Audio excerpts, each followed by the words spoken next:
we lagged straight away. We're good. Hey guys, welcome back to the AJ Analysis channel. What better way to start a stream than a little bit of lag? How are you guys all doing today? Today we've got something a little bit different in terms of the stream because I'm not entirely sure what to talk about, but I want to stream, I want to catch up with you guys, talk about Manchester United and basically everything. So we're not focusing on one thing in particular. We can talk about players today, we can talk about squad building, we can talk about the manager, Ineos, pretty much whatever you guys want to talk about. Ask some questions, Manchester United related, in the chat, and we will get to it. Alexander, good to see you, my friend. I hope you're well. Josh as well, and Nev, thank you guys very much for joining. Hope you're having good afternoons. But yeah, the plan today is basically a bit of a chill vibe, and I can't see the chat again today, which is not ideal. So let me just quickly grab it on my phone, and then we'll actually be able to get into the stream, because like I said, today's stream is quite reliant on you guys in chat, and I can't even see you. Alex, good to see you, mate. How you doing? Yeah, guys, this chat isn't coming through on my laptop, so if you see me looking down on my phone quite a lot, it's because I'm catching up with the chat there. So we have, I need to catch up on this, a gifted membership from David. David, thank you very much. Oh, now it's coming through. Lovely. David, thank you very much for the gifted membership. Who did it go to? It went to Hugo. David, thank you very much. Greatly, greatly appreciated, guys. Make sure to spam some love hearts in the chat to say thank you very much. Show your appreciation. You guys are doing that before I even said it because I am a little bit behind. Am I a Man United fan? I am indeed. I am indeed. Edwick, good to see you. Who else we got in the chat today? Origami, good to see you, my friend. Anyone I don't say hi to, I apologise. Hello to everyone. Hope you are all good. Yeah, like I said, today's stream, we don't have a specific target or aim, if you like. Basically, the plan is to waffle about Manchester United. Like I said, we can talk about players, manager, Ineos, squad building, whatever you want. Any questions, any topics of debate on United, get him in the chat and we'll go from there. Nuruddin saying congratulations to Waffler Analysts FC for reaching the Elite Division, a historic achievement for the Waffler. It's what we do. It's what we do. We waffle and we achieve great things. We achieve great things. One place I would like to start, ideally, for me, is with where we finished off the other day. Talking about the tier list of United players that we want to keep this summer, loan out this summer, keep in the academy, let the contracts run out, and also sell this summer. Now, this was the list that we ended up with the other day. Most of which I agree with. I've got a couple of disagreements, as you would have seen in my video yesterday. But I want to build upon this because, as we said in that stream, it leaves us with a squad that looks like this. And I kind of want to get your guys' thoughts on basically this as a squad and also what sort of players you would be looking for at left back, left centre back, midfield, right centre back, right wing, striker. So any questions or any thoughts on that, do get them in the chat. And yeah, if there are any players we want to look at and scout, we can use FBref or Data MB, anything like that. Yeah, anything you guys want to talk about, I am here for it today. Hey AJ, I'm fully behind Ten Hag, but just curious about who would want to replace him if we sack him. It's a good question. One I've been asked quite a few times, and I hate to answer the first question by sitting on the fence a little bit, but I genuinely still don't know. I see the positives and negatives to all of them. I think, particularly the community on this channel, we're a bit dismissive of De Zerbi at times. I still think De Zerbi is a good option. I'm not saying he would be the manager that I went for, but I think he's a good option. I think, again, a lot of people don't necessarily like him, but I think Thomas Tuchel is a decent option because he is a good manager. I think McKenna would have been a decent option, although that won't happen now. Is there really anyone else at the moment? I feel like I'm missing an obvious one. Is there another manager we're linked with? I can't actually recall. There's another one, I'm sure of it. But yeah, I don't have a major preference, and that's probably what makes me kind of still Ten Hag in the most. The fact that there doesn't feel like there's an obvious manager who is an obvious upgrade on Erik Ten Hag makes me a little bit more patient. Pochettino as well, yeah, that's a good shout. That's a good shout. Yeah, he's another one who, again, is a very good manager. He's a very decent option. He's a good manager. He's a good tactician. He's a good coach. So yeah. AJ, you never done analysis of the Brighton game? Yeah, because I was ill for the week after it, leading up to the cup final. I just feel like it doesn't really have relevance now. Perhaps there is something tactical we could take from it if I went back and watched it again. You won't actually get a Brighton video though. Maybe I could do something else. I have a question about Toby Collier. Again, is that how you say his name? Collier. I feel like I'm saying it wrong. Do you think Ten Hag is going to mould him into the physical 6'8" that United need? Only going off of the chat that he had with him at Wembley, like what he did to Kobbie Mainoo at the Carabao Cup. To be honest, I don't know very much about him as a player at all, really, so I'm not really the one, unfortunately, to answer that question. Maybe someone else will know a little bit more about him. Kind of what I've seen is the general fan base that watches a lot of the academy don't actually rate him as highly as a lot of the other youngsters, which is quite interesting. That perhaps Ten Hag does, but other people don't. So, yeah, interesting. Who knows? Yeah, like I said, if someone's more educated, do let me know. Good evening, AJ. Love from India. Thank you very much for joining the stream. Thank you very much. And we've got a donation, €2 from Beef Testosterone. What a legend. Saying, see this as a new gen piggy bank. Hope you're doing well. Thank you very much, mate. Greatly appreciated, guys. Show some love in the chat. Yeah, I'm really good. I am really well at the moment. I wish United would hurry up and do something, though. You know, Ineos, who's our manager? Is it Ten Hag? Is it someone else?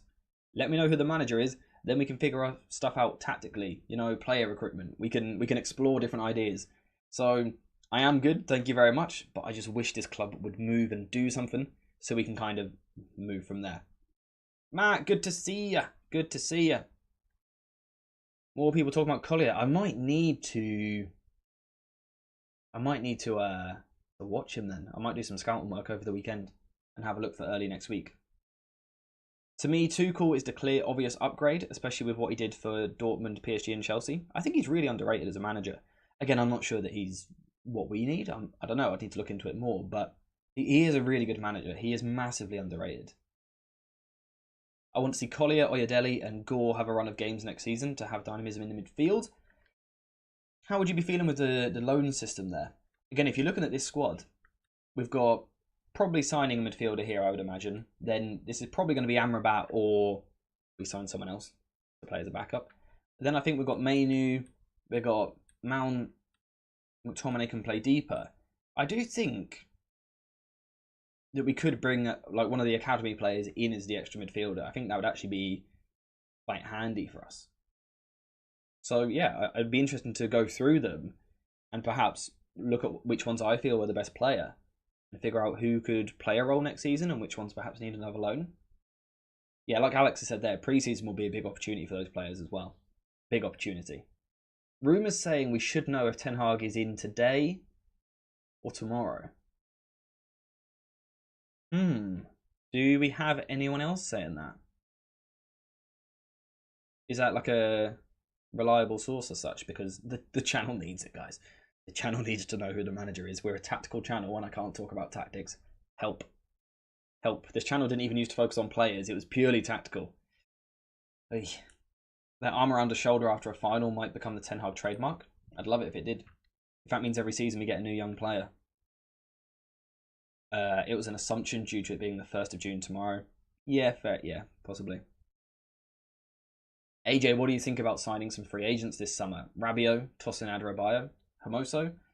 Good options. I think Tosin Adarabioyo in particular is one that I really like. And I think exploring free transfers is something that we have to do because financially we believe we're not necessarily on a tight budget, but just a little bit restricted, right? We haven't got too much wiggle room, too much leeway. So I think looking at free transfers is definitely something to do. Also looking at players which are going to be out of contract in 12 months' time as well, getting them on a cheaper deal. We're going to have to do that. I don't see us this summer really spending much more than 60 plus on a player. Maybe one we might, but I don't see us doing it on like more than 2 players. It seems very unlikely to me this summer with how much we need to do. We definitely need a starting number 6 to provide a safer opportunity to start youngsters alongside them. Yeah, like a 6, a youngster, and then Bruno sort of setup. Yeah, I like that a lot. Harry Amas as well. Yeah, again, pre-season is going to be big for him, and I think he could have a squad role, which interests me with the left back debate. I also want to have a bit of a Luke Shaw conversation at some point as well to get some thoughts. What do you think about Branthwaite at left back and push Martinez to central centre back? I think it could be a good move for United. I think Branthwaite at left centre back is a very, very good player. I don't know that it would be good for Jared because I think he must see his long-term future as a centre back. So to come here and play fullback for a few years, I think it would be good for us. Not necessarily him as a player, so it's an interesting little one there. Thoughts on free agent strikers, Ben Yedder or Choupo-Moting? I would really like to see how the fan base would react to that if we were to go and do that sort of signing, because obviously we've had our Igalo, we had Veghorst, who didn't do badly at all. Obviously, they're never going to set the world alight.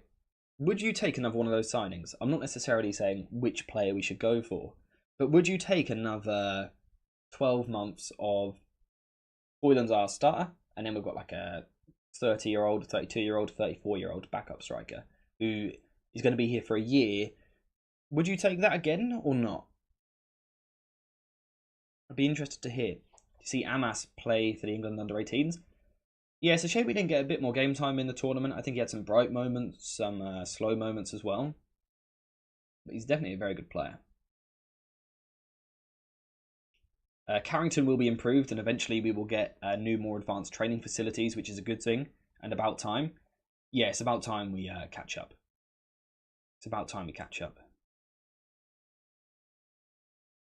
We should prioritise players with a year left on their contract over players out of contract. Is that purely because you've seen the list of which ones are available and you therefore prefer those players? I'd prefer Inacio over Branthwaite. Would be cheaper, he has a release clause and can play left back too. I see Inacio as quite a similar player to Lisandro Martinez. He's almost like the taller, bigger version of Lisandro Martinez, whilst not being quite as good on the ball. I think defensively he has some of the same weaknesses, and I would always worry about the two of them right next to each other down the left-hand side. Perhaps it could work. I'm not sure. I'm not sure I like Inacio as a wide defender. What type of defensive midfielder should we go for? Do we go for a young, inexperienced defensive midfielder and hopefully another older one to help him, or keep Casemiro? Or do we go big for a Prem level? I would go big on the 6. The 6 position is where I'm happy for us to spend quite a bit of money if we know it's going to be the right player. I think I would say central midfield and centre back, one of the centre backs, are the two positions I would be okay with us being a little bit more, risky in the market, spending a little bit more money, because I think there's some very good players about, and I think we're crying out for the core of this team, to be developed. And I've got a video coming out, and I use the term bulletproof. We need to bulletproof our team a little bit, make it so players can come in and out of the side, and we don't drop off, but also physically, technically, tactically. Bulletproof the side a little bit. Not have these obvious weaknesses. I feel like for the past couple of seasons, we've had, you look at us trying to play out from the back, and you'll say our right side isn't so good. For example, when it's Wan-Bissaka starting, perhaps alongside Varane or Maguire, he's not great under pressure. You can kind of look at that and think the opposition might target that. You could also look at our midfield and say there's a lack of legs in there, a lack of athleticism. And I feel like teams may have targeted that at times. That's what I really want to get rid of in this summer. We can't make the squad complete, of course we can't, but kind of bulletproof that starting 11 a little bit. Remove the obvious weaknesses is what I would like us to do. That would be my aim. I agree, a centre-back and a DM are the most important. After that, a second striker and a second centre-back. I like that. How high would the right wing position be on people's kind of priority list? Be interested to hear that. Diamond would be my option first over Lenny Yoro. Diamond's a really good player. Really, really good player. This season, though, not kicked on in the way that I would have liked him to. I think he's struggled a little bit this season. Obviously natural for a young player, and it doesn't affect his potential and his ceiling. But, yeah, a little bit disappointing at times. Can you check out or do a scout on South American prospects? Oscar Zambrano, I believe we have covered. I believe I've got a video of him on the channel. I certainly meant to do one at some point. I think I did. I think there is one. I might be wrong there. Right wing for me is our third highest priority behind centre-back and a DM.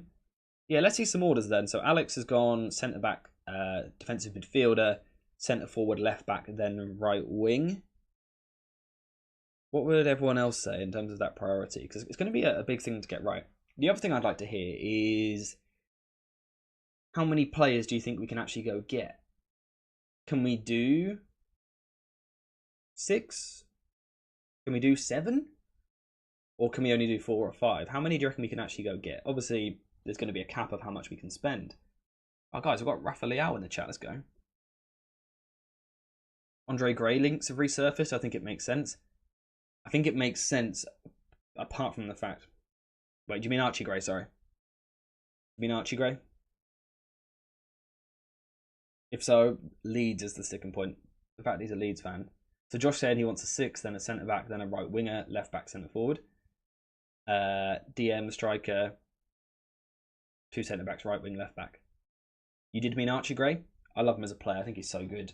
The fact he's such a big Leeds fan is the sticking point. But we've seen it happen before, so... We've seen it happen before. I sure hope it's not Andre Gray. That's why I had to double check. I started speaking and I was like, hang on, that's not his name.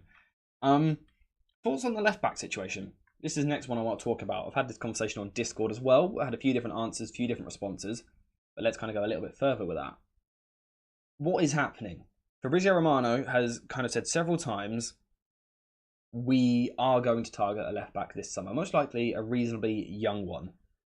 What does that mean? Does that mean Malacia will be sold? And, you know, we're going to get a Shaw backup as such? Would kind of make sense. Does that mean Shaw is becoming a centre-back with Lisandro Martinez and we're going to sign a starting left-back to go ahead of Malacia? Is that what that means? I don't know, because at the same time, Ten Hag recently called Luke Shaw the best left-back in the world. I find it really interesting that we are being linked with a left-back, particularly when we have Amas in the academy as well. It doesn't quite add up. Obviously, it's easy to say if Shaw and Malacia are fit, we don't need one. But will they be fit? That's the question, isn't it? Will they be fit? But if you don't think you can rely on them to be fit, you probably sell one of them. Maybe it's to prioritise Luke Shaw's fitness because of being reliable. Malacia will come good. So what do we do with Shaw at that point? Because Shaw's not going to be a bench option because he's way too good at football to be a bench option when he's fit. Becomes a centre-back, but then he is backup. This is probably, for me, the biggest question mark I have. Backup centre-back definitely makes sense. It saves us a little bit of money in the centre-back department. Stylistically, he can do similar things to Lisandro Martinez. But then again, Ten Hag came out last week and said Luke Shaw is the best left-back on the planet. Why, if you've got the best left-back, would you not play him left-back? Maybe he's trying to implement a back 3. Snipes, I like it. Good to see you, mate, as well. I like it. Luke Shaw, when fit, I've said this before, I think he's the best left-back on the planet. I do. He's certainly top 3. I'm not even having a debate about that. He's top 3, for sure. In my opinion, he's top when fit. To play him at centre-back, you're not getting the most of him. But he is always injured. But if you're keeping him at left-back, keeping Malacia and signing another one, and you've got Amas there, it's confusing. It's confusing. Back 3, I like the sound of it. Shaw would do well as a left centre-back in a back 3. Oh, 100%. 100%. Do you think we can get Alphonso Davies this summer? 1 year left on his contract, and Real Madrid are not going for him until they sell Mendy? I don't really know that he's the sort of player we'll go for this summer. I don't know why. I just get a vibe that we won't. I couldn't really tell you the reason. I also feel like he will end up at Madrid. I'm also not convinced I would want him. It also depends on the manager as well, though, right? Because obviously I think there's this talk at the moment about Ineos and Wilcox, etc. are going to set up how United play. They will decide how United play. They will, in the sense of philosophy, principles and things. But actually, tactically, how it plays out, they won't. And I think there's a misconception there that Wilcox decides the way we play football, which also means it decides our formation. Absolutely not. People may look at it and go, yes, the higher-ups will decide the way that we play. Again, the philosophy, I understand it. But one manager might want a left-back which is flying forward all day long. Another manager might want a left-back which tucks into a back 3. Someone might want one which drifts into midfield or does all 3. It's difficult. It's difficult. I find it weird that we haven't been linked to any left-backs, despite Fabriz saying we're going to get one. Good point, actually. He's normally quite happy to throw some rumours out there as well, isn't he? Good point, good point. AJ, I think Shaw might be back up to Licha, while we can go for Gutierrez or Hato. Possible. Again, it just feels like Shaw backup is a waste, though. Do we know what his wages are like? Is he being paid a lot for a bench option? Not sure. if Ten Hag is here, which again I don't know, if he's going to be. I'm really stuck on that. If we take some players out, the way that I think Ten Hag is taking this side, what I see is his plan. Again, let's just quickly get these backups out of the way. I have an idea, I think, of what he wants to do tactically based on what we've seen towards the end of the season in certain spells. I get the feeling that as we kind of move a little bit further forward, more towards kind of these phases here, I think the left back is the deeper one. I think it's a back three like this, although at times it becomes a back two because Ten Hag is always rotational. But I think it's a two of two midfielders rather than a fullback in. There have been spells this season where Dalot has inverted, and again, that probably happens still anyway because he can do it, rotations, etc. It will happen at times. But I think our shape next season is lining up to be a little bit more like this. This is the direction I see our shape going. So this is our right centre-back here. Maybe I should just quickly put that. So that's our right centre-back. That's our centre-mid. That's our right winger. That's kind of the direction I think Ten Hag might be taking us if he is to stay here. And obviously that kind of tells you what sort of right centre-back you need, but also what sort of left-back you need. If you're signing a left-back, signing an Aït-Nouri, for example, who I think is a quality player, signing Aït-Nouri, he wants to fly around. I don't know if it adds up. Your vision is will only play 7 players. That's worrying. Yeah, I found a way to get us worse than last season. Big brain. Add a 3-2-4-1. Yeah, like I said, with Eric, it'll always rotate, right? At times, the left back is allowed to go forward and it becomes more of a back two. I'm not convinced our left back is going to be flying on the overlap all next season. And I also don't think our right back is going to be inverting all day. Just don't see it happening. Luke Shaw's on 150k a week, apparently. Yeah, he can't be on the bench at that price. Or at that wage, sorry. Rashford needs someone to overlap, so the left back is more likely to be the one to push forward. Yeah, so typically I would agree, right? And again, in rotation, I think it will happen. As Snipe said there as well, Shaw always brings the best out of Rashford. Again, I completely agree. The important thing to remember, right, is when we talk about a shape, is it doesn't mean it will be like this for 90 minutes, right? You're always going to see moments where, yes, let's say we start like this, we build down the right, we come inside, we go to Rashford, he comes into feet here, then Shaw goes round. Yeah, that will absolutely always happen. That will always happen. We will always see that sort of scenario, even if for large parts the shape is more like this. That's the important thing with the shape. The shape isn't strict. Players are allowed to move from positions there. Like I said, it will become a 2-4 at times. More like this. At times we'll see Bruno dropping deeper and perhaps a midfielder moving higher, or even at times I think Cobby drops outside of the back three. I think we can see that as well. It will always be rotational, which is why it's not too important on the shape, but we do need to consider the roles we are asking our left back to play. So we are asking our left back to get forward at times, but also be capable in this deeper phase. I think that is something we have to consider. Because it's easy to say Rashford needs an overlapping fullback, so we go get Alphonso Davies, for example, who's going to fly around all day. Yes, he can do that side of the job, but can he do the side of the job where he's actually back here? Same for if, for example, you were to want a new backup right back. We've got to talk about, yes, they need to be able to overlap, but also, inevitably at times, they will invert into midfield as well. Ten Hag's system is quite complex. All football systems are quite complex, realistically. You rarely see players fixed to one part of the pitch. They all rotate. Like Edward has said there, it's about different shapes in different phases. These are all things you've got to consider. I think that's why I'm struggling with the left-back situation in particular so much. So much that I'm really finding it difficult to get my head around who you go and sign. Who is that player? I don't know. I genuinely don't know. I'm also not sure why we're targeting it. But hey-ho, we will get back to that shortly. Because first of all, we have a $5 donation, which is super generous. Who has it come from? CJ Morton. Thank you very much. Let me actually quickly, I'll get back to that in a sec, unpause alerts. So it should pop, from now, it should pop up on screen. There you go. The donation should come through. Thank you very much, CJ. Greatly, greatly appreciated. Let's read your message. I think they should sell Shaw, Maguire, McTominay, Anthony, Sancho, and implement some academy players in the squad like Toby and Oyedele. I definitely think there is potential for us to, next season, kind of see that next youngster come through. I think more than 2 is unlikely. But yeah, I could definitely see one of those young midfielders coming through as kind of the third choice or the fifth choice, depending how you look at it, in that midfield role. Yeah, I'd like to see it. In terms of your sales, my only concern would be you are losing 4 British players there, and obviously there is the homegrown situation, the homegrown quota. But yeah, I like what you're doing. I like what you're doing. Thank you very much for the donation. You guys have already done it. You have spammed the love hearts in the chat. Thank you very much. Thank you very much. A left back transfer makes sense if it's a tactical decision. Honestly, Ten Hag might be cooking something. Yeah.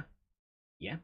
I've just got in 2. What have I missed? To be honest, mate, there is no specific aim for today's stream. We are just waffling. So we're talking about, so far, kind of where we left off in the last stream, about what players it leaves us needing moving forward.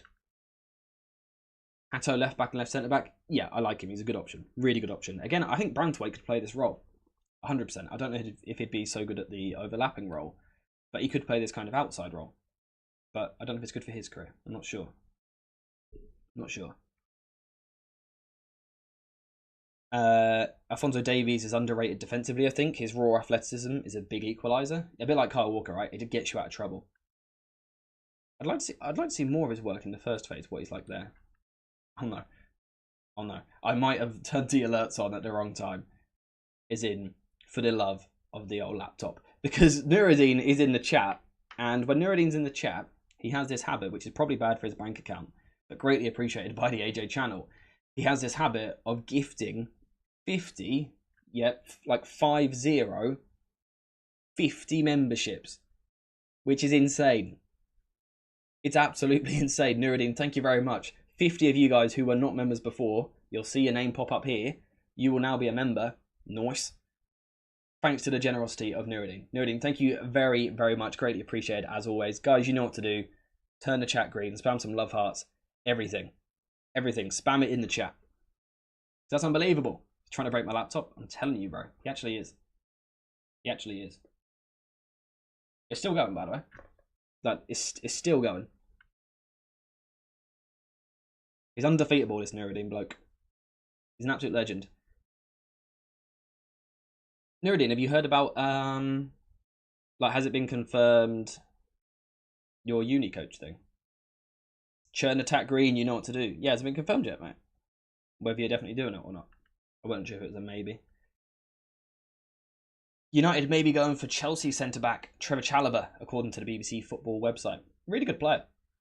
Really good player. I like him a lot. I don't know if he's what we want, but I think he's a really, really good squad player for someone in the Premier League. I think he's quality.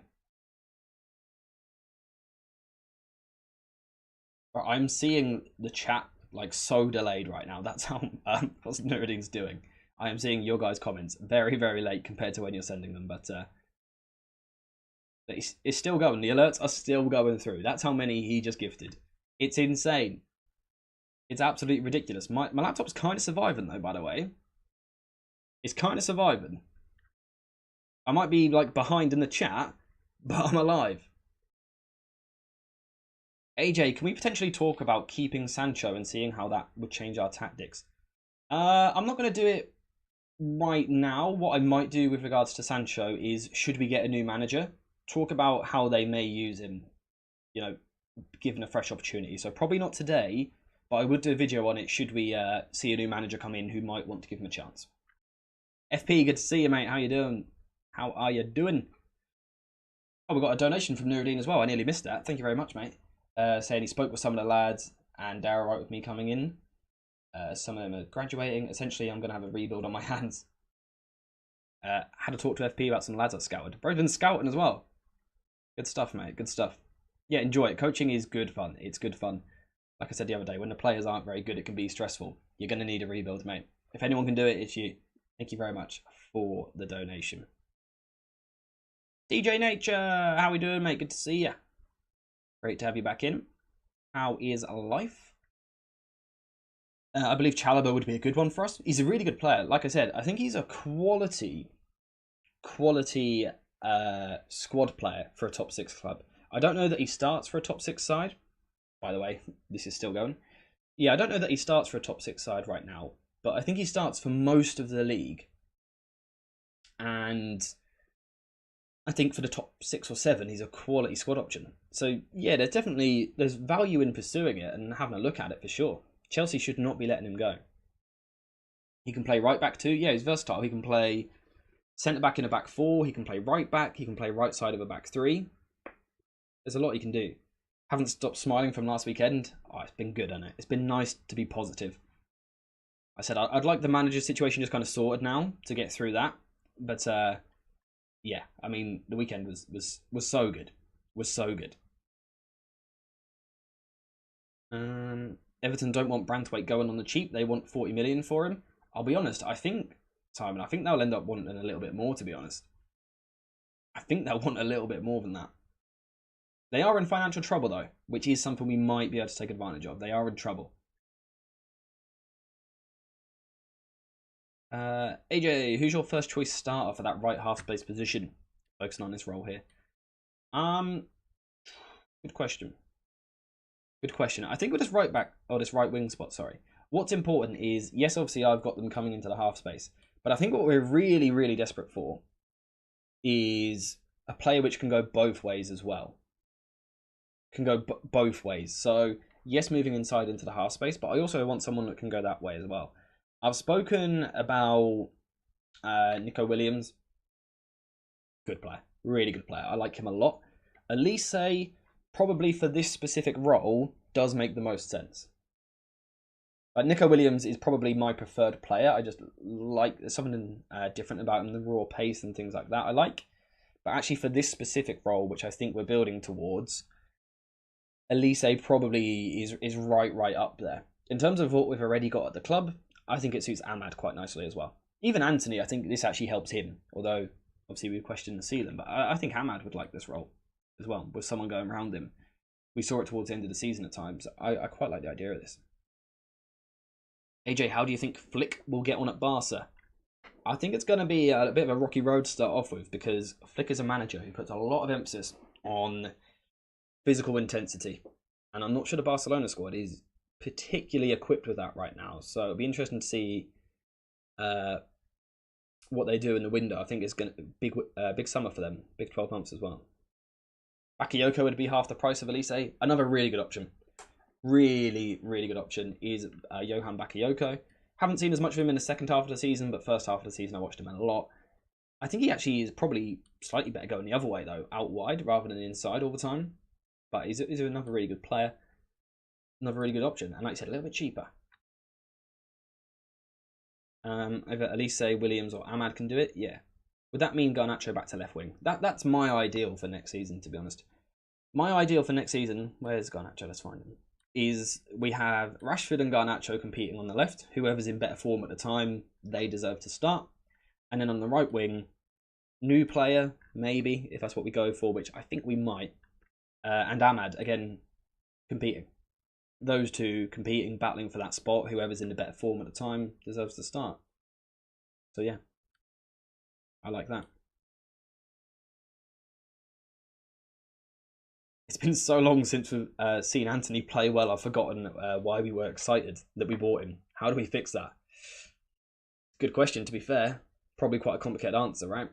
I think he does suit more than what we expected. I think he suits more coming inside. More inside.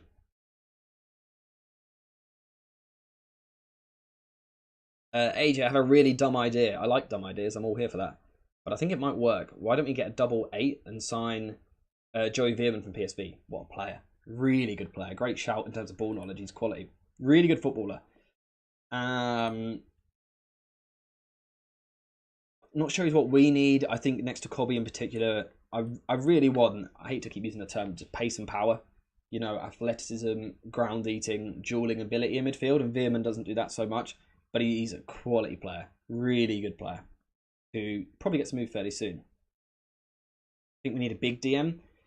Yeah, even if I don't know that they have to be even like 6'6". They haven't got to be absolutely massive. But give us a like a 6'2" muscular guy who can cover a bit of ground and win his challenges. That's what I want to see. Okay, guys. So I was talking about legends earlier, and when it comes to legends on the AJ Analysis channel and donating straight cash money, You don't get much bigger than the man in chat right there. Ali, how you doing, mate? With the $20. Thank you very, very much, my friend. That is super, super generous. Let's have a read of your comment. Oh, the chat's moving too quick. I can't see it. Here we go. Good morning, AJ, and the best community. Good morning to you, my friend. Sorry for being away. Life was hectic. No worries. It all happens. It happens. But it paid off. Finally, my mum is cancer-free.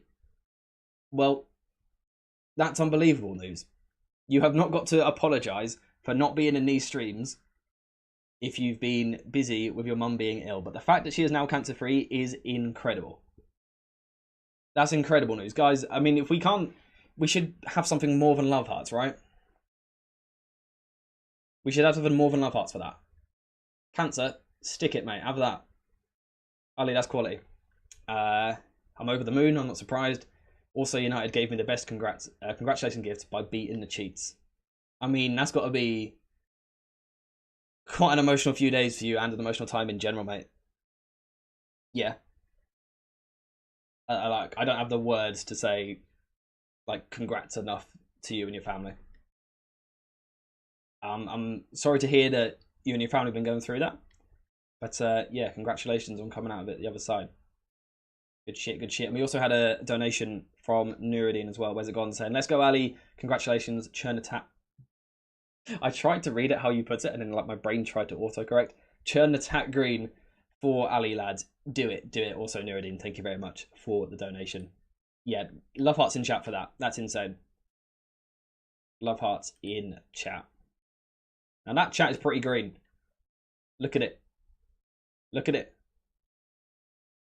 Quality news, quality news.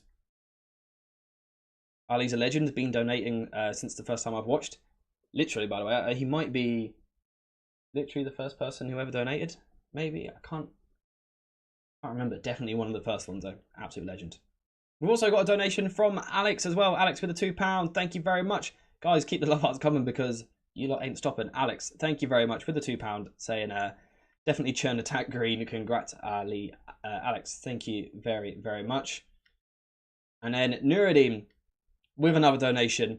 And this one gets a big love heart as well. Fuck cancer. All my homies hate cancer. Exactly. Nuruddin, well in, mate. Well in. We might need a charity stream at some point thinking of that. Yeah. Yeah. We might need that.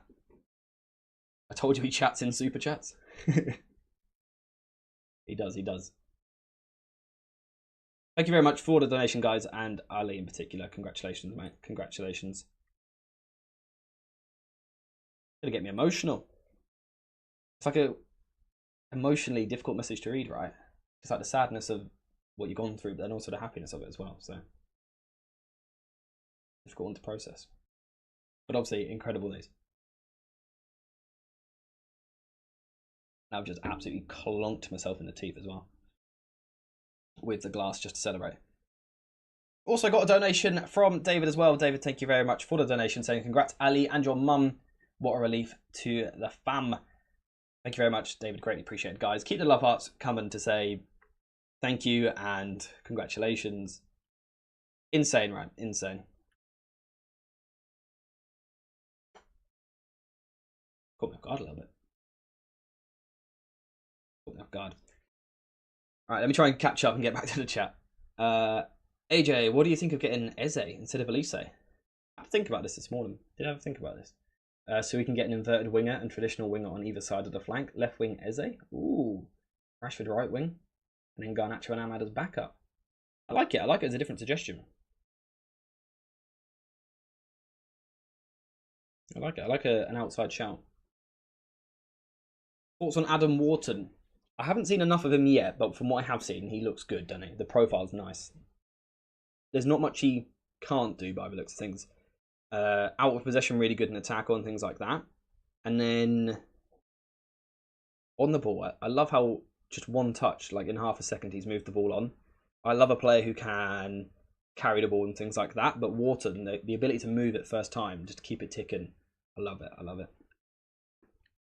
I had another message in here as well, saying almost 2 years since my mum passed. Very sorry to hear that, my friend. So happy yours is still there. Cherish every second with the most special woman in your life. Good advice. Good advice. I had fun imagining her telling me off for screaming at the TV when we took the lead against City. Lovely messages. Lovely stuff, guys. Hey AJ, what do you make of Hato from Ajax? Can play left back and left centre back. Did I ever do a video on him? I've got a feeling I did because his contract was expiring this summer, and I believe I'd done a video kind of saying, oh, by the way, guys, there's this new guy who's going to be a free transfer. We should have a look at him. Obviously, since then he's extended the contract, but yeah, he's a good player. I think I'd done a video. Man, I'm going to cry. FP, tell me about it.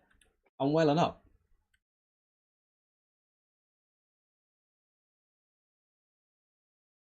I'm not crying, it's just allergies, I swear. Shouldn't we spend a good amount of money on a DM considering we don't have a decent one? Yeah. That, like I said, I think that position and the right centre back position are the two where I would be happy going a bit bigger, spending a bit more money, guaranteeing that we get someone who's going to be first team quality. Like, proper first team quality. Those two positions fix the core of the side. And then after that, I would be working on kind of fixing the right side in general. Quick question on this. Let's say, for now, Luke Shaw is left back next season. Let's say Lisandro Martinez is left centre back. And then obviously we've got probably a new player here, Dallo right back. Let's say we sign Onana, using him as the example because he's a big, strong, physical player. What way around would you play new midfielder, let's say Onana, and Kobbie Mainoo in terms of left and right? What way around would you do that? Because I think Kobbie's probably better on the left. I think that's his best position. That kind of seems to be a thing in football.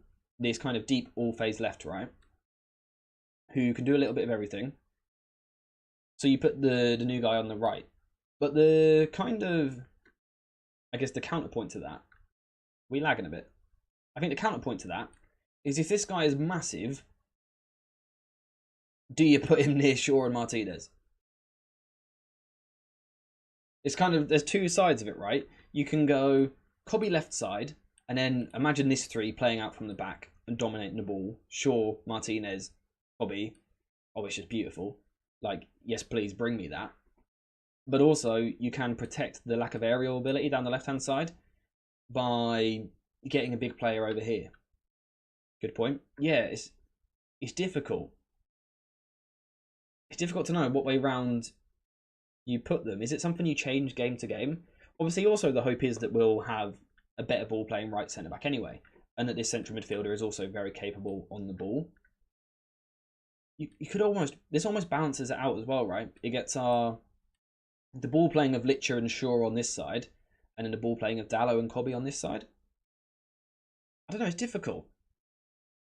Difficult. I'd play him on the left, helps with the aerial battles with Shaw. And when Kobbie runs up, it gives space for Dallo to go into. That's a good point. That's a really good point. Should Dallo want to invert at times, it does kind of open up that space. I like it. I don't think Shaw is small. Oh no, he's not small by any means. I'm talking more Lisandro Martinez, to be honest. And the fact that Shaw isn't freakishly good to make up for it. That's kind of the vibe I'm going for. I'm not saying Shaw's weak in the air. For a fullback, he's definitely not.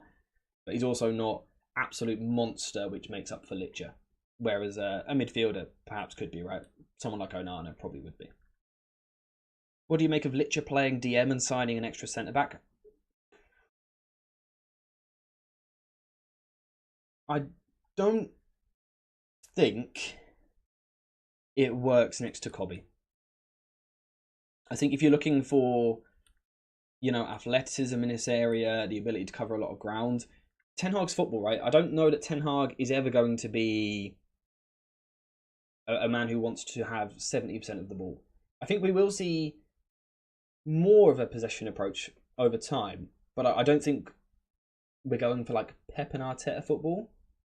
I think we're going for more Klopp football, where yes, you dominate the ball still, but it's quite direct. I don't know that Alessandro Martinez, Kobbie Mainoo double pivot kind of works in that defensively. AJ, can you phone anyone at Juve and get us Locatelli, mate? surprised. I wish people realised how good Locatelli was. He has been rotting at Juventus in terms of what he could do. Ball playing wise, I think Locatelli is up there with one of the best passers in the world. One of the best passers in the world. But it's just not seen. He is so good. He is so good. But if he stays at Juventus for another season, Motta comes in, we might see a different side. We might see that exciting side of his game again, which I'm sure he's got. I'm sure of it. Imagine Yoro, Onana, Elise for this summer. And can't you just in build-up, Mainu goes right centre-mid, and out of possession, Onana goes left centre-mid in transition? Yeah, obviously, yeah, rotations again is an important thing. The ability to do both. You never really see one fixed to one position. AJ, I remember Ten Hag said Licha doesn't have the stamina. Yeah, again, I think that is a big part of it as well. The ground coverage, the stamina, I think there's a few problems. I think if Licha was going to play midfield, I can't help but feel that we would have seen it by now. So, yeah. We were supposed to be in an Ineos revolution, lads. Where is it? Good question. I wouldn't suddenly turn on Ineos, right? Because I think they'll still get it right when they do make whatever decision it is. And I think we are going to see better football people at the club, yada yada.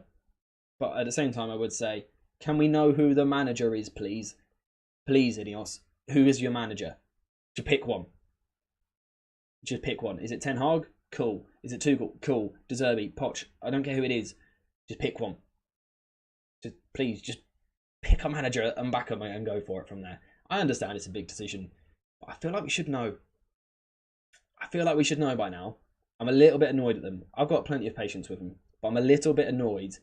I do feel that we should already know. Ineos should already know who they want as manager next season. I think they should already know. Like, let's say it takes another 5 days. What's the decision-making process in that 5 days? Why does it take that time? Why wasn't that already happening? Although, again, you know, they've had to be putting other people in, right? It's not a case of just changing the manager. It's also been about changing people behind the scenes as well. So I understand it is complicated. I would just like to know who's manager. Chad is in the chat. Chad, good to see you, my man. How you doing? That's my number 10 right there. Absolute legend. If you don't know Chad, get to know Chad. He's a lad. You should swap Greenwood for Matthias. How do you say it? Is it Sul? Is it Sula? Sule? I don't actually know how you say it. I'm not sure how you say it. But yeah. I like him as a player. I don't know if a swap deal is what we should be going for, but he's a good player. Manager appointment needs to be decided ASAP so we can move on with the transfers. Yeah, again, I think apologies. Realistically, I do think the board and etc. will dictate most of the transfers. But again, we need a manager. I just want to know who it is. So yeah, I think you're completely right. It's weird, right? Because it takes time. It takes a lot of time. And it does need to be the right decision. But also, like, can we just have a manager? I'd just like to know who it is. The review will take everything into account. Yeah, for sure. For sure, like I said, it's a long old process. It's just frustrating, right? It just feels like we should know. Because I know you, FP, were of the belief that I was, that if the Ineos probably already knew who the manager was, that we would get to the cup final, play the cup final, and then within a week, really, we would see a new manager. Well, the belief now is that it will take another week.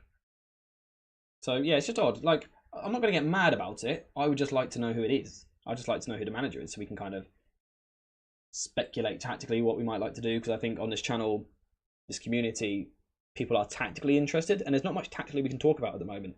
We can talk about a left back being deeper or whatever. But if Thomas Tuchel comes in, it rips it up, right? It completely changes. So it's a weird one. With the Tuchel talk, those of you who are back in Tuchel, join the Discord. Because I've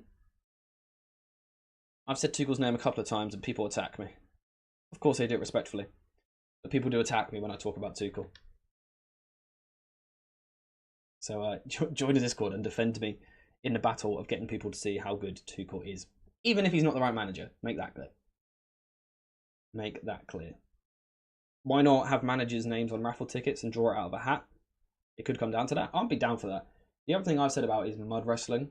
Like, all of the candidates, mud wrestling, whoever comes out on top, they become manager. Feels like a good way of deciding it as well. I think either of those are viable solutions.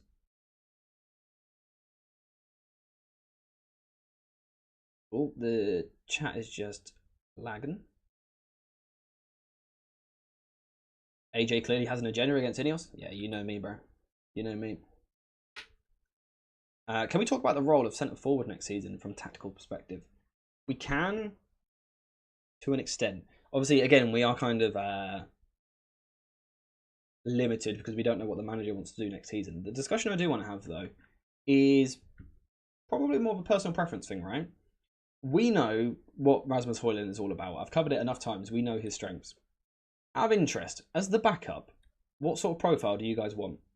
Start letting me know in the chat and I'll come back to it, because Snipes has now been a member for, it says for 2 months. I'm pretty sure it's 3 for the red badge. But either way, he's been a member for a long time and he's been supporting the channel for a long time. So Snipes, thank you very much. And he's also flexing those emojis as well. Snipes, I appreciate your support. You're always nice and active in the chat as well. So that is greatly, greatly appreciated. Guys, show some love to him. He's a legend. He's a legend.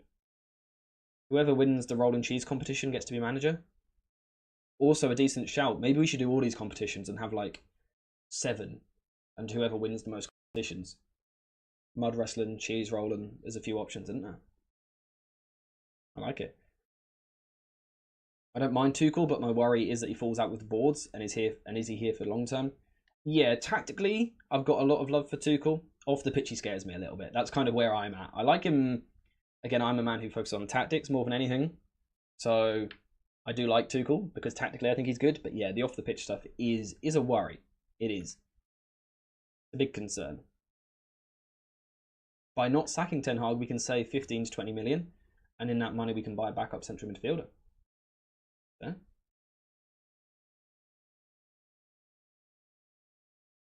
Should I read this Chad message out? Like the stream to remind you or your partner to trim your nails before foreplay. Actually, we are already on 49 likes, by the way, guys. We've got more gifted memberships and likes this stream. That don't run. We need some likes. We need some likes. We should ladder match WWE style to decide the manager. That's what I mean. We just come up with like 7 battles they can have. And whoever wins the most of them is manager next season. I'm really happy with that. Should we go back to the striker conversation? Do you want a profile which is very, very similar to Højlund? So that if Højlund gets injured, right? Imagine Højlund, hopefully he doesn't. Imagine Højlund gets injured a month into the season and he's got a 4-month injury. Højlund comes out the side. Do you want a backup striker who is the same profile? Because then we don't have to change anything. Yes, we've lost a player to injury, but unlike the season we've just had, we don't have to rip everything up, start again tactically. Nice. We want that. Makes sense, right? Because yeah, like Snipes said, you kind of keep the tactics the same. But at the same time, let's then look at something a little bit different. Let's say Højlund stays fit and we're playing a game against, we're playing a game against Barnsley in the Carabao Cup. And for one reason or another, Højlund just isn't working, right? He's trying to go in behind the defence, but that space isn't really there. So tactically, after 45, 50, 55, 60 minutes, you want to make a change. Do you therefore want a different profile? A backup striker who is more Martial-like, a bit more like a false 9? I don't know. I lean towards the different profile, but I'm really interested to hear your thoughts. We might do a poll on that as well. But before we do that, we need to say thank you to Simon and also spam some love hearts in the chat to show our love to him, because he's just donated £2, which is very generous. Thank you very much, mate, saying I've been here for 2 months and counting. Has it been 2 months already? I remember you first joining the stream. Has it been 2 months? Time flies when you're having fun, right? Thank you very much for your support over the last 2 months and your contribution in the chat as well. Greatly appreciated. And of course, the donation. Very kind of you. Thank you very much. Guys, you know what to do. Churn the tap green. There we go. A different profile who is experienced. Cunha would cost too much. I love Cunha as a player. I think Cunha would probably be my ideal, but he costs a lot. Probably too much. Probably too much. Okay, now this is what I like, right? People come up with solutions of let's just sign this player, let's sign a false nine, or let's just sign a similar profile to Rasmus, or let's sign a target man. Easy. What I love is when someone thinks outside the box to come up with a solution, like E has done. Could you get, this is clever, could you get a similar profile to Rasmus? Sign a player who is quite similar to him. Then, if you still want that false nine option, you bring Bruno into the false nine. Because what that also does is gives Mason Mount more opportunities and more minutes in midfield. I like it. Outside the box thinking, rather than just rushing straight to we have to do this or this. Thinking outside the box. E, I love it, mate. I think it's something we could possibly do. Because we've seen how well Bruno's done in that false nine role towards the end of the season. I love it. I love a different solution. Who did Ten Hag have as his backup striker at Ajax? Was it the same profile as his first choice? Good question. I don't have the answer. I feel like FP might know, because he's watched a lot of that Ajax side. I can't think off the top of my head. If you're talking about his latest squad, his last Ajax squad, FP, are you here, mate? And do you know? E Guardiola, fully. FP, do you know who the starting striker and backup striker were at Ajax for Ten Hag's last season?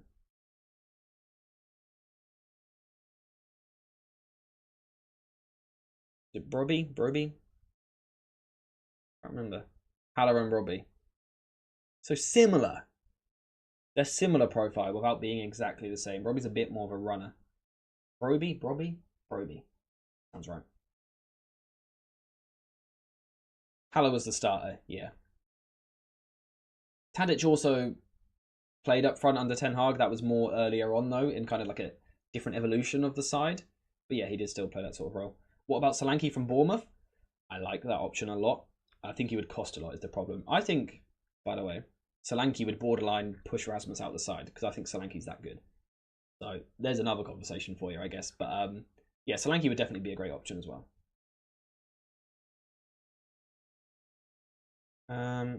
Yeah, what was this swap deal I saw about? Was it the Greenwood, João Felix one? I haven't got too much to say on it really. Is João Felix the sort of signing we want to go make, even if it's a swap? I'm not sure. I think I would rather sell Greenwood and get money and invest it somewhere else is what I'd rather do. What if Højlund gets injured and our backup starts banging him in every game? Then I guess it's not ideal, right? Because it kind of blocks Rasmus's development a little bit. But for Manchester United as a football club, it's not a bad thing at all because we've got two strikers who both want to start, who are hopefully, red hot on it, scoring goals. Let them battle it out almost. I don't think it's a bad thing. As long as we're in enough competitions to kind of manage it and give them enough game time to keep them happy, I don't think it's a bad thing. I don't think it's a bad thing to have two goal scorers or two strikers scoring a lot of goals. The same with like this Rashford Garnacho kind of debate on the left hand side, right? Hopefully, with what we could achieve next season, particularly as we're in the Europa League, we could be playing 60 games next season. So Rashford and Garnacho are getting 30 starts each. They're also getting probably 30 sub appearances each. So they're still playing 60 games. The depth isn't a bad thing at all.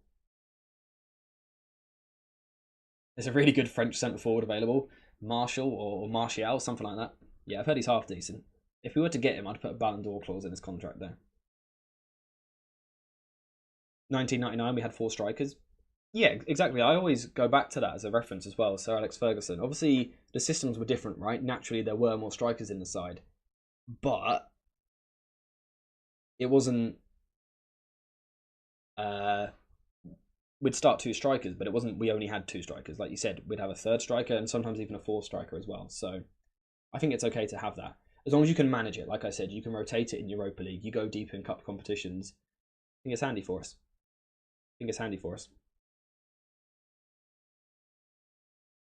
Berkey coming out of retirement, make it happen. We don't play 4-4-2 anymore, so can't have that many strikers. Yeah, I agree. We can't have 4 strikers anymore. But if we could have 4 strikers for 2 positions, we can have 2 strikers for 1 position, right?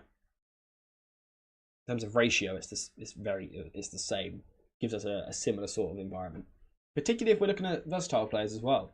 If we are looking at that profile, which can do more than just a striker job, of more of a false 9, there's also every chance they might be able to play a different position. Someone like Memphis I've spoken about. I'm not saying we should go sign him, but he is an option. He could play false nine as backup to Rasmus, but he could also pop up and play some games on the left-hand side as well, things like that. Something to consider. Definitely something to consider. Slightly off topic, but if Sesko went to Arsenal, he'd be brilliant. Yeah, I think he'd probably have a kind of similar impact to what Højlund's had for us, where you see a slight rustiness and a slight rawness, I guess, actually, to his game in terms of hold-up play, technical ability in moments and things like that, where you think, is he quite good enough? But the quality is unbelievable. The quality is unbelievable. And yeah, I think because he'll play in an Arsenal side which creates more, I think he'll do really well there. Bit of a Marmite choice. I'd get Morata for 15 million, to be honest. I've been tempted to watch some games back of Morata just to see could it work. Memphis is a free agent, right? Yeah, I genuinely think he's a decent option. Chad agrees. We've got the Chad seal of approval. I think he's a decent option. I don't know that fans would really want it because we kind of label him as that player we had 8 years ago who just didn't work. It's a step backwards to go get him again. But I think he's a genuinely good player. He was a United fan as well, right? So he might be up for it. I'd be happy with Memphis. I think he'd be a decent player for us. He can challenge Højlund, but without really replacing him. Injury prone? Yeah, fair point, but free transfer. Again, I'm not saying we should. I'm saying it could be a decent option. No over 25s, remember? I don't buy into it. I don't buy into the over 25. I think largely it will be the idea that in general we're not going to spend big on 28-year-olds, 30-year-olds. I completely get that. But there's nothing wrong with signing a 26-year-old. There is nothing wrong. You can sign a 26-year-old. I think in general we will probably sign younger than what we have in the past 10 years. But we will see players over 25 come into the club. I'm pretty sure of it. Like, I'm pretty darn confident we will see over 25s signed at this club still. Maybe just not as many, and certainly not 80 mil on a 30-year-old. So, yeah. What's the story on Mateta? I don't know. His turnaround in form, I need to study it, because what's he done this season? He's absolutely cooked, hasn't he? So, yeah. I don't think it would sit well with a lot of fans if one of Ineos' first signings was getting Memphis back, to be honest. Personally, I don't hate it, but would rather not get him. That said, it makes a lot of sense in terms of on the pitch. I don't think the fans would like it. He tucked his shirt in. Yeah, that is the big thing for Mateta. Ronaldo Evans came back to United. I don't see why not Memphis. Will be a decent backup considering the financial fair play situation. I think he's also just a much better footballer than what people realise, because he didn't really do it for us. People don't rate him. He's very, very decent. He could be that sort of technical, deep-lying forward we want. Free transfer, probably somewhat content with bench time, considering his age. I think it could work. I'm not saying we should, but if it was to happen, I'd be like, okay, I see what we're going for there. Maybe not who I would go for, but I see what you're going for. Should we get Van Persie out of retirement? His finishing, get him in the box. Why not? It'd still do a job, for sure. He would absolutely still cook. No over 25s. I saw you say it the first time. We've had the conversation. I think there will be over 25s coming to the club in the next 5 years. I think it would be not daft, but I just don't think it's likely that we go the next 6 years without signing a player over 25 years old, because there are some very, very good 26-year-old footballers on the planet. Some very good. How old was Bruno when we signed him? Was he 26? Was he 25? Like, come on. We can sign him. The Mirror says that Isak could be a possibility. Isak would be the dream. Truthfully, he'd kick Rasmus out of this side. He's that good. But I dread to think what Newcastle would try and charge for him, especially as they hate us. They think they've got a rivalry with us, and we're taking a director and we took European football. Great player. Just cost too much. Ineos new rules, not mine. No, this is what I'm saying. We haven't had confirmation that that's the rule, right? It's been leaked that that's the rule, but no one has officially come out. Ineos haven't come out and said we're only signing under 25s. This is what I'm saying. It's why I think we will still sign over 25s. I just think it's unlikely. We will bring some in. I don't. What I'm saying is not that I don't believe you. I believe you. I don't believe the story which came out that that's the only type of player we'll sign, because sometimes there are opportunities in the market which you just have to take. Some players are that good. Bruno the other year, someone said he was 26. Imagine we didn't get Bruno because he was over 25. It's why I don't believe the story. He was 25 when he first signed. He was certainly close to 26, right? The point I'm making is you can sign 26-year-olds and they can play at the peak for 6 years, 7 years. I am of the opinion, do not spend a lot on 30-year-olds, all right? Let's not bring in 60 million 30-year-olds. I'm completely on board with that. Stop that, please. Doesn't happen. Thank you.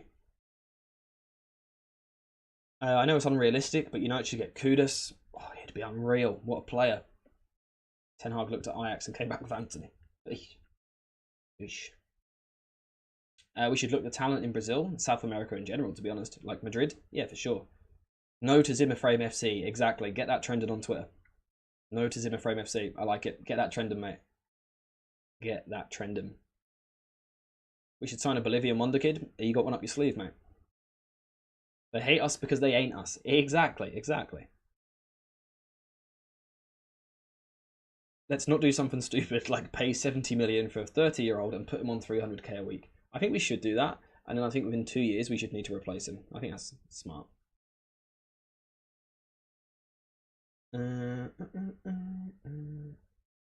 Toss an Adebayo for free plus Todibo for 40 million makes much more sense than, what does that say, left-sided relegation side Branthwaite for 70 million. Don't let Everton being in a relegation battle last season take away from the fact that Branthwaite's a very good player, but I agree there's more value in 40 million for 2 players. I do agree. We need to spend wisely and not rush in and buy bargain players on deadline day. Yeah, I think I would like to see us actually get the business done quite early this summer, because the longer you leave it, teams just price you out of deals, or they try to, but we're stupid enough that we then pay it. Casemiro. So yeah, I want to see us doing business early, so we're not kind of rushing last minute, clutching at straws, grabbing anything we can get. I completely agree. Daniel, good to see you, mate. Hope you're well. Thoughts on Iheanacho? He's leaving Leicester on a free. I love it as a shout. People won't want him, but he's a really good player. I'm surprised he hasn't been used more by Leicester, and I'm surprised Leicester don't want to keep him. Iheanacho's a good player. Again, as that kind of striker which can do a little bit of everything, he's a decent Premier League player. I'm not sure United. I'm not sure these days he's United level. I don't know. He's a good player, though. He's a good player. And I think he's got to be in the Premier League next season. I love it as a shout, though. If we get serious about buying Fofana, we should get the deal done now because his value will only rise during the Euros. I mean, yeah, the good thing with Fofana is his contract is out next summer, so they'll only be able to demand so much for him. But you are right. Players post-Euros, the price is going to explode. Like, if a player completes 3 passes at the tournament, they'll be the best thing since sliced bread. They'll be the next coming of Messi or Busquets. And they will cost a lot of money. So you got to move early. Is Fofana a 6 or an 8? It's in a lot of debate on this on Twitter recently. I think he's... Apologies if you can hear Buster, by the way. I think he's, first of all, a very good player. I think he's more of an 8. I think he could do a job as a 6. Again, I think for him individually, what's best for his career is to play as an 8 more. United, could use him as a backup 6 and he would do well. I think he's a typical double pivot player, though. And I do think I'm probably part of the reason. People have become a bit too caught up on the idea of a 6. Not every team is a 6 and 2 8s. Again, we were talking about earlier what we kind of see our shape being next season. Let's do that. In this system, which we're about to come to, there's not a 6. Right? It's 2 players. People get a bit too caught up on the idea of there has to be a pure 6, and that Onana isn't a 6. A double pivot is very, very different to a solo 6 sort of situation. Which is why I think Fofana, could he play next to Kobe? Yeah, I think he could. He's probably not as ideal as someone like Onana, who probably I do think is closer to a 6, but it doesn't have to be a pure 6 if you're playing two of them. Ugarte's another one. I'm not convinced he is a single 6, but I think in a double pivot, I think he's a really good player. So remember that. Remember that. I think the term 6, there's some very good 6s out there. Rodri is one, for example. You don't have to have one. You can change system.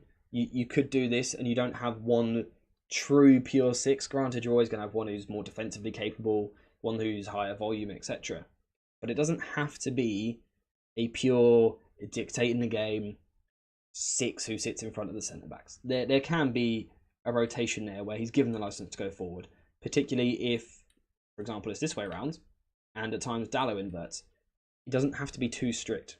Try not to get too caught up on it having to be one position, even though, yeah, you guys know what I'm saying. You guys know what I'm saying.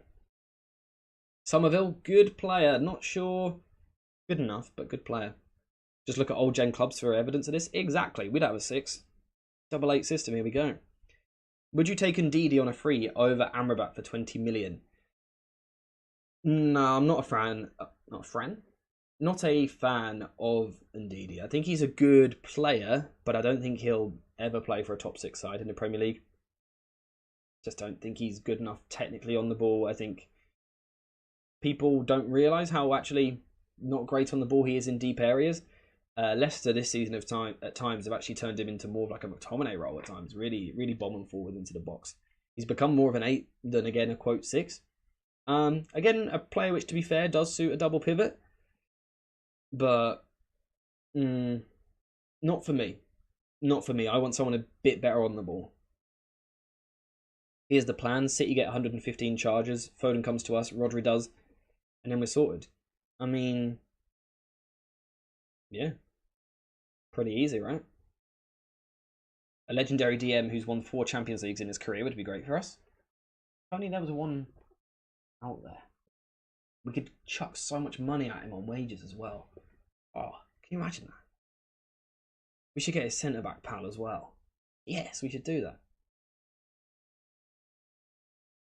Oh, I like this question. Hypothetically speaking, if Bruno picks up an injury during the Euros, if he does, I'm now blaming you, who would you choose as captain if he's not fit by August? Honestly, Dalot would be up there. Dalot would be up there. Litcher would have to be up there. Maguire, if he's still here, yeah? Yeah, I think Dalot and Litcher would probably be my top 2 out of that lot, I guess.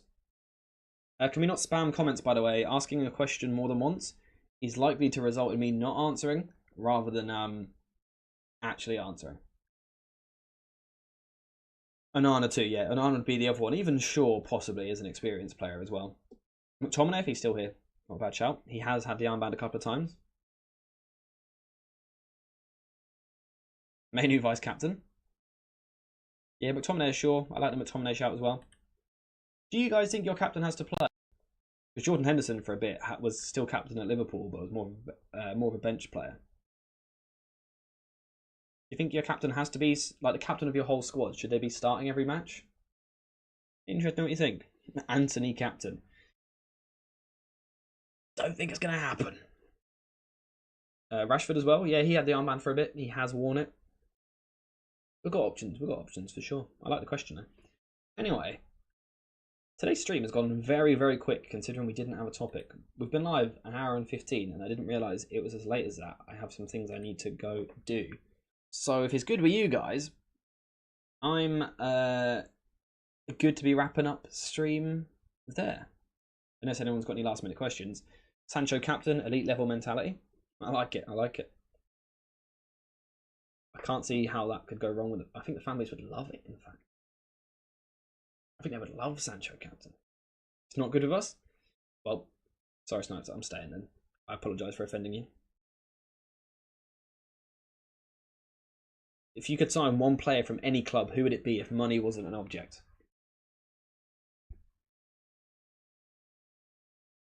I got two options for you, and annoyingly, they've both gone in the last 2 years when we could have got them. Chouameni, Declan Rice. For this football club, please. Or Saliba. Please. I just hate the middle of our team. That's what boring answers, by the way. I'm such a nerd. But yeah, one of those positions. Bellingham would be up there as well because what a player. I love him. I'm probably weirdly obsessed with him, to be honest. Those would be up there for me. Rice. I was sat here doing videos so long saying that we should sign Rice. I'm talking. I don't think they're even on the channel anymore. Damn. I think they're private. They were the good days. Yeah. Anyway, apart from that, Chouameni, Aurelian. I watched so much Monaco just to see him. Anyway, let's wrap up the stream now. I think we are finished. Thank you guys very much for watching. Thank you to everyone who has been involved in the chat. You've been legends, keeping it nice and active. Literally, I haven't had a break because you guys have been non-stop. Love that from you guys. Thank you to the 63 people who have liked the stream. Thank you to anyone who gifted memberships. Absolutely insane. Thank you very much for the donations as well. And also, we must say again, shout out Ali and his wonderful mother. Congratulations to you and your family again, mate. Big congratulations. But yeah, apart from that, I think we're done there. Content this weekend. Little bit of a kind of rebuild video tomorrow, but like a questionable one, but you'll see it. Then Sunday morning, something a little bit different. Champions League final coverage. Thought I'd switch it up a little bit. Then next week, we're going to start kind of focusing in a bit more on the Euros, players at the Euros which United could look at, but also I dare say we're going to have some manager talk next week.